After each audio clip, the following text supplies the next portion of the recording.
नमस्कार, मैं मुस्कान सिंह और आप देख रहे हैं के न्यूज इंडिया। फिलहाल वक्त हो चुका है उत्तराखंड की खबरों का, लेकिन इससे पहले रुक कर लेंगे सुर्खियों का। भ्रष्टाचार पर सीएम पुष्कर सिंह धामी का कड़ा रुख, सभी जिलों के सत्यापन अभियान लगातार जारी रखा जाएगा।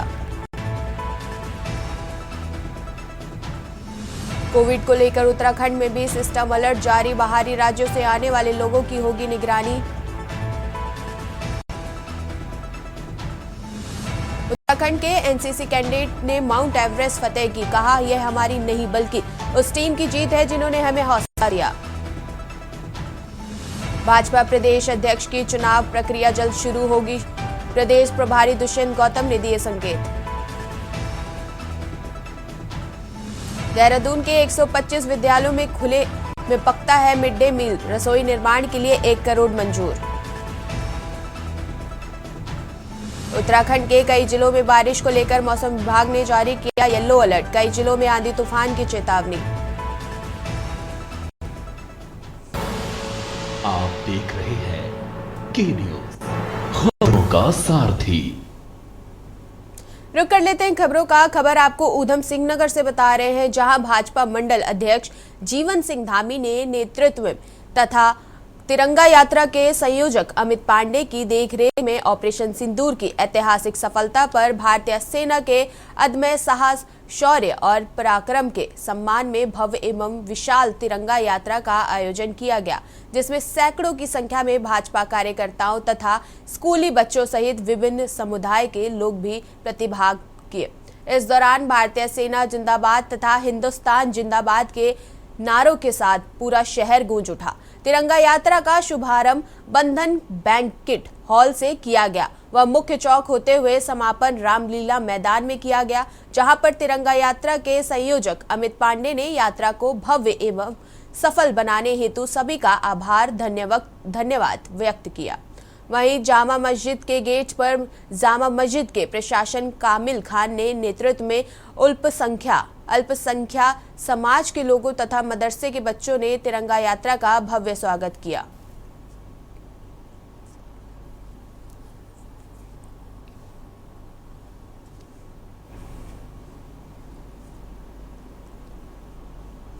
खबर आपको रामनगर से बता रहे हैं, जहां विश्व वन्यजीव कोष ने पर्यावरण संरक्षण और वन्य जीव संरक्षण को बढ़ावा देने के लिए एक महत्वपूर्ण प्रेस कार्यशाला का आयोजन किया।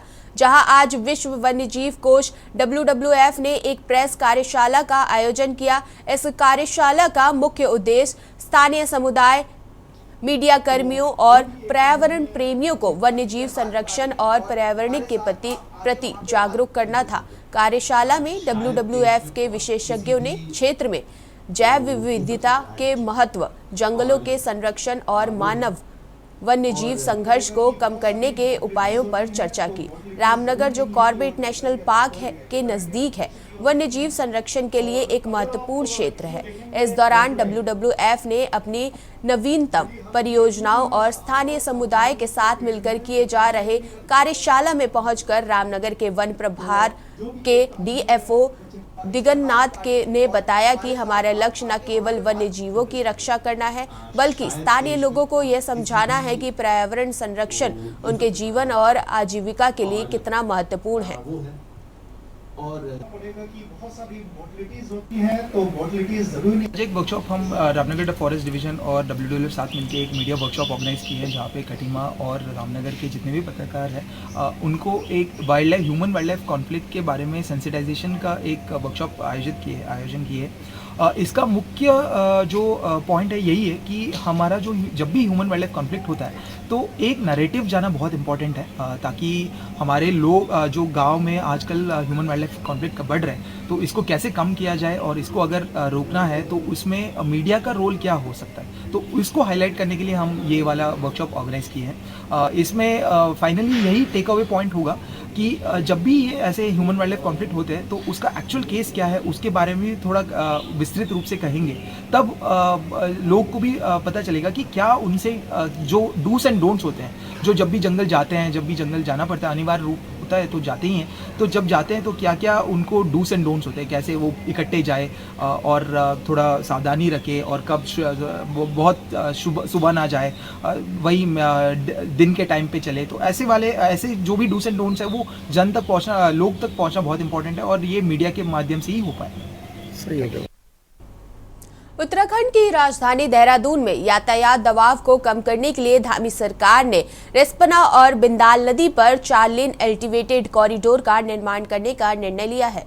यह एलिवेटेड रोड 60 करोड़ रुपए की लागत से बनने जा रहा है। इसके लिए एलिवेटेड रोड की जद में आने वाली जगहों और मकानों पर लाल निशान लगाना शुरू हो गए हैं। साथ ही इस क्षेत्र में तमाम रजिस्ट्रियों को भी जल्द सीज किया जाएगा। कुल लागत में ये रिस्पना नदी प्रोजेक्ट की लागत 2100 करोड़ रुपए, जबकि बिंदाल नदी एलिवेटेड रोड की अनुमानित लागत 400 करोड़ रुपए रखी गई है। बिंदाल और रिस्पना नदी पर बनने जा रहे एलिवेटेड गेट प्रोजेक्ट को लेकर भूमि अधिग्रहण की प्रक्रिया चल रही है। जैसे जैसे सर्वे का कार्य और आगे की तरह बढ़ेगा, कई घनी आबादी वाले क्षेत्र इस प्रोजेक्ट के जद में आएंगे, जिसको लेकर विरोध तेज हो गया है।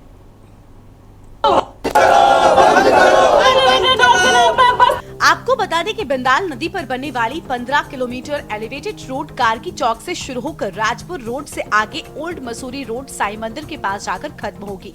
इसकी जद में 1494 कच्चे और पक्के मकान आएंगे, जिन्हें हटाया जाना है।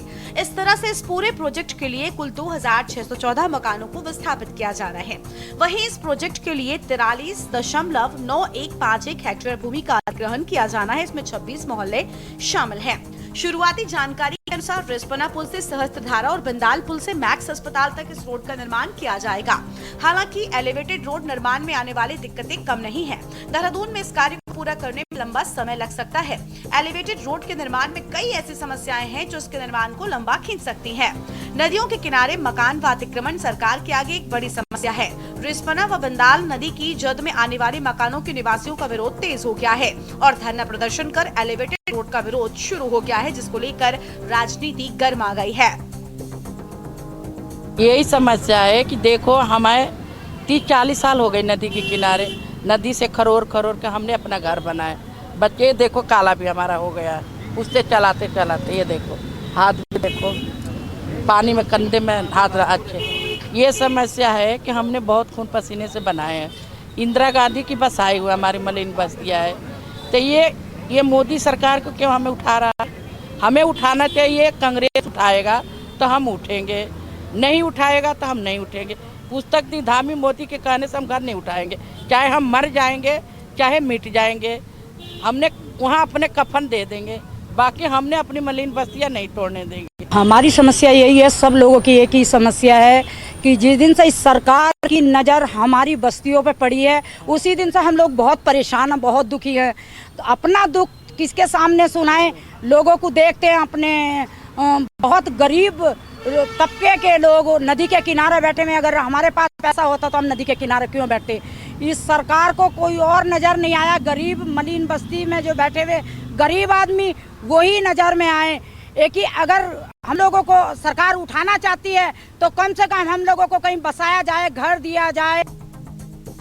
आपको बता दें कि बिंदाल नदी पर बनने वाली 15 किलोमीटर एलिवेटेड रोड कारगी चौक से शुरू होकर राजपुर रोड से आगे ओल्ड मसूरी रोड साईं मंदिर के पास जाकर खत्म होगी, जिसकी जद में 1494 कच्चे पक्के मकान आएंगे, जिन्हें हटाया जाना है। इस तरह से इस पूरे प्रोजेक्ट के लिए कुल 2614 मकानों को विस्थापित किया जाएगा। तो वहीं इस प्रोजेक्ट के लिए 43.9151 हेक्टेयर भूमि का अधिग्रहण किया जाना है। इसमें 26 मोहल्ले शामिल है। वहीं विपक्षी पार्टियों का ये कहना है कि भाजपा सरकार देहरादून की मलिन बस्तियों पर राजनीति कर रही है। ऐन चुनाव से पहले लोगों को कोर्ट के आदेश का डर दिखाकर अध्यादेश लाकर बचाने का ढोंग रचती है। भाजपा ये षड्यंत्र पिछले 2 निकाय चुनावों से कर रही है, जबकि सरकार को कांग्रेस सरकार के समय बनाए गए नियमितीकरण और मालिकाना हक देने के कानून का पालन करना चाहिए था, ताकि इस समस्या का अस्थायी समाधान हो गया होता। कांग्रेस का कहना है कि जब 2018 में प्रदेश की मलिन बस्तियों को उजाड़ने से बचाने के लिए मलिन बस्तियां विकास परिषद ने कांग्रेस के बैनर तले मुख्यमंत्री आवास कूच किया था, तब त्रिवेंद्र सिंह सरकार पहली बार मलिन बस्तियों के बारे में अध्यादेश लाई थी, जिसे दोबारा 2021 में 3 वर्षों के लिए लाया गया था। अब इस अध्यादेश का समय भी समाप्त हो रहा है, जबकि 6 वर्षों में राज्य सरकार को मलिन बस्तियों के नियमितीकरण, मालिकाना हक और पुनर्वास का इंतजाम कर लेना चाहिए था। लेकिन भाजपा सरकार इस मुद्दे का अस्थायी समाधान होने ही नहीं देना चाहती। कांग्रेस प्रवक्ता ने कहा कि सरकार के पास कोई रोड मैप नहीं है। सरकार को बताना होगा जिन 2.5 से 3,000 घरों को उजाड़ा जाएगा, उनका विस्थापन कहाँ होगा। कि पिछले 8 सालों से लगातार सरकार बयानबाजी कर रही है। मुख्यमंत्री जी के कई बयान जो है आए हैं, मंत्रियों के बयान हैं, भाजपा के नेताओं और विधायकों के बयान हैं, लेकिन आज तक एलिवेटेड रोड धरातल पर नहीं उतरा, क्योंकि शहर में जाम की स्थिति इतनी ज्यादा है कि लोग बहुत ज्यादा परेशान हैं। एलिवेटेड रोड बनना चाहिए, लेकिन एलिवेटेड रोड की चपेट में जिन गरीबों के मकान आ रहे हैं, उनके पुनर्वास की क्या योजना सरकार के पास है? जब तक उनका विस्थापन और पुनर्वास नहीं होता है, तब तक एलिवेटेड रोड का काम कैसे आगे बढ़ेगा? क्योंकि एक मानवीय दृष्टिकोण है। जिनके घर वहां पर बने हैं, जो अपने बच्चों का लालन पालन वहां कर रहे हैं, जो अपनी गृहस्थी को चला रहे हैं, उन लोगों के भविष्य का क्या होगा? इस पर भी सरकार को सोचना चाहिए। ऐसा है, विरोध करना उनका अपनी जगह है और विकास को गति देना, एलिवेटेड रोड इस समय देहरादून की डिमांड है, उसको देखना भी एक कार्य है। और ये एनटीसी का प्रोजेक्ट है, कोई सरकार ने अपना प्रोजेक्ट तो लाया नहीं है, उसके नियम के अधीन होकर इस तरीके का कार्य किया जा रहा है। जिस प्रकार से जाम वगैरह, गंदगी वगैरह कहीं कहीं देखने को मिल रही है, इन चीजों से निजात पाने के लिए, ये सब चीजों को करते हुए देखने के लिए निश्चित तौर पर एलिवेटेड रोड होने की इस समय देहरादून की मांग है, जिसको हमारी सरकार पूरी तरीके से धरातल पर उतार रही है। और जहां तक रही मलिन बस्तियों की बात, तो उसको भी हमारी सरकार लेकर चिंतित है। वो सभी हमारी देवतुल्य जनता है जिन्होंने हमें आशीर्वाद दिया है, उनके बारे में भी हमारी धामी सरकार चिंतित है और निश्चित तौर पर उनके बारे में भी सोचा जाएगा, उनके व्यवस्था के बारे में भी देखा जाएगा। कहना है कि हम किसी भी विकास के विरोधी नहीं है, लेकिन हमारी जो पहले ये मलिन बस्तियों का जो आपने सर्वे किया है, उनका पुनर्वास कैसे होगा, उनके लिए एक ठोस योजना सरकार को लानी चाहिए। और जो संस्थाएं उसका विरोध कर रही हैं, उनके थ्योरी भी देखनी चाहिए, उसमें क्या सत्यता है, पर्यावरणीय स्थिति क्या है। और पहले आपने देखा कि रिस्पना के अंदर आपने सीवर लाइन डाल दी, आपको उस समय उन अधिकारियों को भी दंडित करना चाहिए जिनके वजह से इतना बड़ा नुकसान हमारी प्रदेश सरकार का व केंद्र सरकार की योजनाओं में पैसा घोटाला हुआ है। वो लाइनें डली फिर हटेंगी। तो हम उत्तराखंड का अंदर का साफ माना है, किसी भी योजना के हम विरोधी नहीं है। आज देहरादून की स्थिति सड़कों के हिसाब से लिहाज से देखा जाए तो बहुत अत्यंत चिंताजनक हो गई है। कहीं भी ट्रैफिक स्मूथ चलता नहीं है, सब जगह जाम की स्थिति है। रोडों का बनना नितांत आवश्यक है। कुल मिलाकर एलिवेटेड कॉरिडोर के लिए फिजिबिलिटी स्टडी, संरेखण और ड्राफ्ट डीपीआर विभाग के माध्यम से तैयार करा ली गई है। आईआईटी रुड़की से हाइड्रोलॉजिकल मॉडल स्टडी की जा चुकी है। रिस्पना और बंदाल नदी के अंदर स्थित विद्युत line, high tension line, sewer line और अन्य यूटिलिटी शिफ्टिंग के लिए विभागों का संयुक्त निरीक्षण हो चुका है तथा भूमि अधिग्रहण की प्रक्रिया चल रही है, जिसका विरोध भी देखा जा रहा है। नदियों के किनारे मकान व अतिक्रमण सरकार के आगे एक बड़ी समस्या बन गया है। रिस्पना व बंदाल नदी की जद में आने वाले मकानों के निवासियों का विरोध तेज हो गया है और धरना प्रदर्शन कर एलिवेटेड रोड का विरोध भी शुरू हो गया है, जिसको लेकर राजनीति गर्मा गई है। देखना होगा विकास के नाम पर क्या इन बस्तियों में रहने वालों को आशियाना मिल भी पाएगा या ये विरोध ऐसे ही बरकरार रहेगा। Uttarakhand desk report.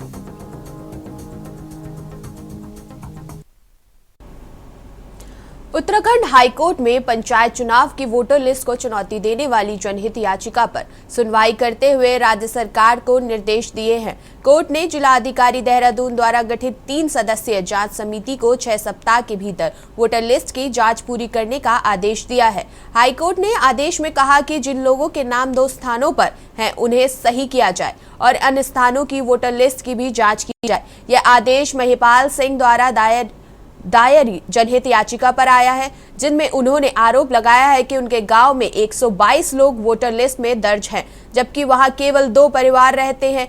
कोर्ट ने 3 सदस्यीय कमेटी में शीघ्र कार्यवाही करने के निर्देश दिए हैं ताकि पंचायत चुनाव में कोई गड़बड़ी न हो। ग्राम सभा देहरादून के निवासी महिपाल सिंह कृसाली ने एक जनहित याचिका दायर कर ये मांग की, जैसे ग्राम सतेली नाई कला में मात्र 2 परिवार रहते हैं, परंतु उस गांव सभा की लिस्ट में 122 लोगों का नाम शो किया गया है और ऐसे लोगों के नाम जोड़े गए हैं जो कहीं अन्यत्र गांव में है या बाहर के जगह हैं और उनके वोटर हैं।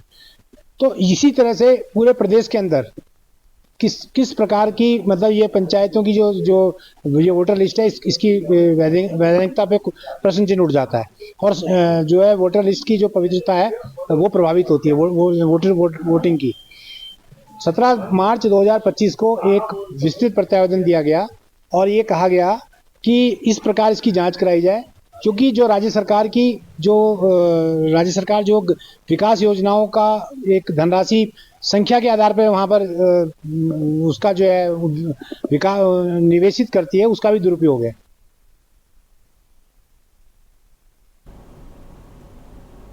खबर आपको देहरादून से बता रहे, जहां देहरादून में 22 मई को अंतर्राष्ट्रीय जैव विविधता दिवस धूमधाम से मनाया गया। इस अवसर पर कोलागढ़ रोड स्थित भारतीय वनस्पति सर्वेक्षण और भारतीय प्राणी सर्वेक्षण कार्यालय में विभिन्न कार्यक्रम आयोजित किए गए। इस दिन का उद्देश्य धरती पर मौजूद जीव जंतुओं और परिस्थिति तंत्रों के संरक्षण के प्रति जागरूकता फैलाना है। कार्यक्रम में स्कूली बच्चे द्वारा चित्रकला प्रतियोगिता का आयोजन किया गया, जिसमें बच्चों ने जैव विविधता महत्व का चित्र किया। इस मौके पर अधिकारियों ने जैविक विविधता के संरक्षण की आवश्यकता पर जोर दिया और लोगों के इसे बचाने के लिए कदम उठाने की अपील की। बायोडाइवर्सिटी हम लोग हर वर्ष मनाते हैं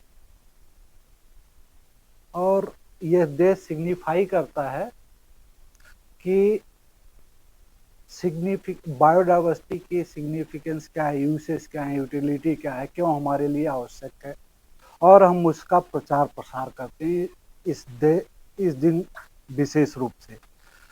zoological survey of India and botanical survey of India दोनों डिपार्टमेंट ऐसे हैं जो भारत सरकार के प्रमुख संस्थानों में से हैं और भारत की जो विविधता है, जैव विविधता है, वो दोनों संस्थान उसका डॉक्यूमेंटेशन करते हैं, उनके कंजर्वेशन पर कार्य करते हैं और जनमानस में बायोडाइवर्सिटी के प्रति जागरूकता फैलाने का काम भी करते हैं।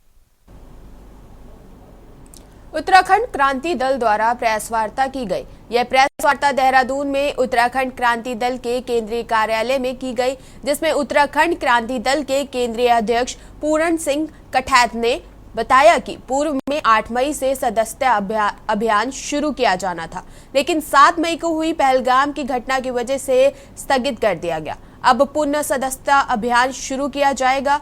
यह अभियान विधानसभा स्तर पर चलाया जाएगा और ज्यादा से ज्यादा सदस्य जोड़े जाएंगे।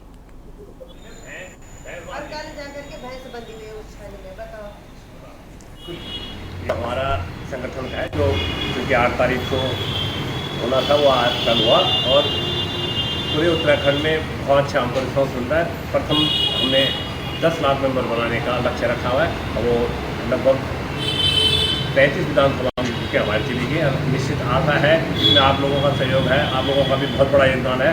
आपने पब्लिक के सामने उत्तराखंड क्रांति दल को ठीक से प्रस्तुत करा, उसका प्रतिफल उत्तराखंड क्रांति दल को मिल रहा है। आप लोगों का भी धन्यवाद और जनता का भी धन्यवाद। खबर आपको देहरादून से बता रहे हैं, जहां देहरादून नगर निगम डोर टू डोर कूड़ा उठान व्यवस्था को और भी बेहतर करने में लगा हुआ है। इसी को लेकर बुधवार को नगर निगम देहरादून में प्रेस वार्ता की गई। यह प्रेस वार्ता नगर आयुक्त नमामि बंसल द्वारा आयोजित की गई, जिसमें उन्होंने बताया कि जब से नगर निगम में वाटर ग्रेस के 47 और इकॉन कंपनी के 26 वार्डों से कूड़ा उठा व्यवस्था खुद संभाली है, तब से व्यवस्था बेहतर हुई है। सभी टीमें लगातार कूड़ा उठान व्यवस्था को और बेहतर करने के लिए काम कर रही हैं।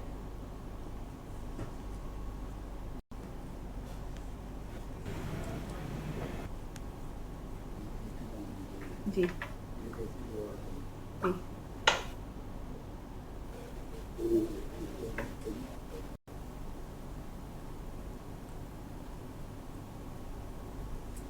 नगर निगम ने 47 वार्ड का कूड़ा उठान अपने हाथ में लिया था और 2 माह से वो इस कार्य को कर रहा है।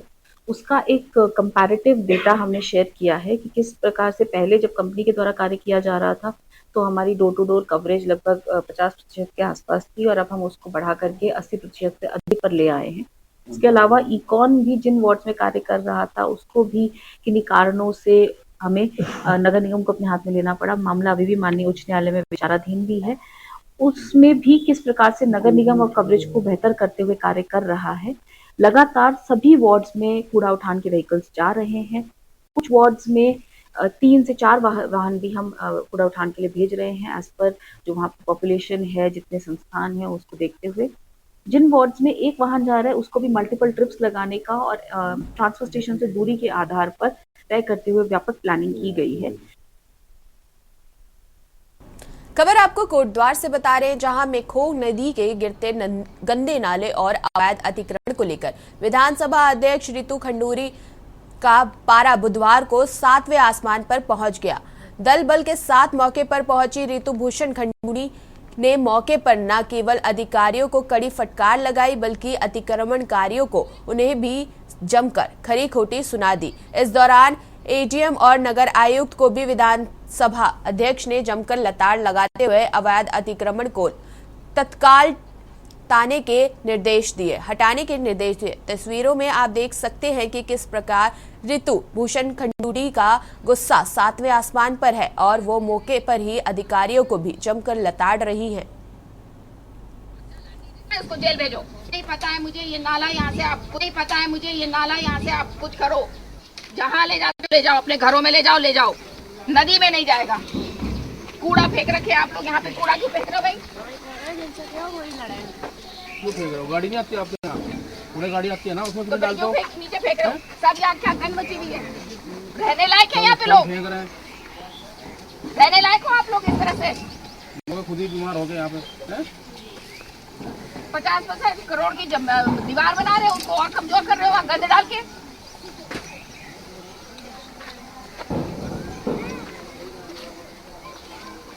कैमरे लगाइए आप, कैमरे लगाइए। जो कूड़ा फेंक रहा है उसके ऊपर चालान करो।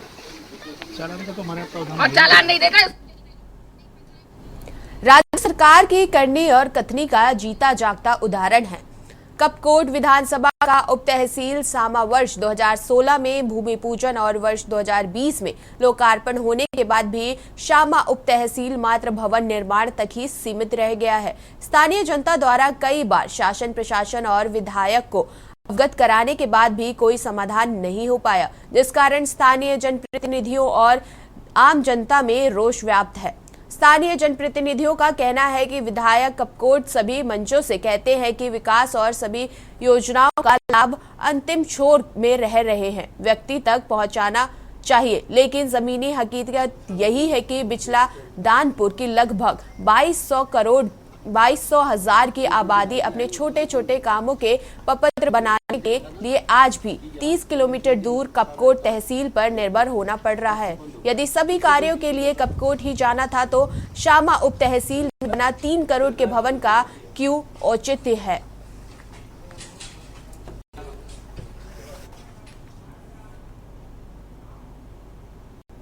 फिलहाल उत्तराखंड की खबरों में इतना ही। देखते रहिए के न्यूज़।